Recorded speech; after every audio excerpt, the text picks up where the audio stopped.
আপনারা দেখছেন এসবি টিভির বিশেষ সংবাদ।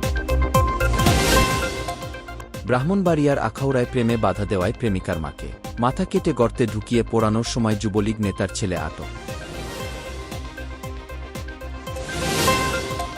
মেঘনায় সারবাহী জাহাজে ৭ খুনের ঘটনায় লাশ নিতে ভিড় করেছেন স্বজনেরা। এ ঘটনায় ৪ সদস্যের একটি তদন্ত কমিটি গঠন করেছে শিল্প মন্ত্রণালয়। কিছু রাজনৈতিক দল নির্বাচন নিয়ে তাড়াহুড়া করছেন, তাড়াহুড়ার প্রয়োজন নেই। সংস্কার শেষ হলেই নির্ধারিত সময়ে নির্বাচন হবে, উপদেষ্টা আসিফ মাহমুদ সজীব।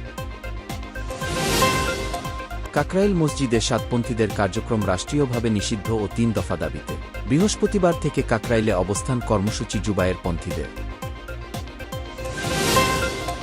বিএনপির vice chairman Abdus Salam Pintu jail থেকে বেরোনোর পরে তাকে খোলা গাড়িতে তুলে মালা পরিয়ে মিছিল করেন দলের কর্মী সমর্থকেরা। পানামা খাল ফেরত চাওয়ার পর এবার গ্রিনল্যান্ড কিনে নিয়ন্ত্রণ করার ইচ্ছা প্রকাশ করলেন ডোনাল্ড ট্রাম্প।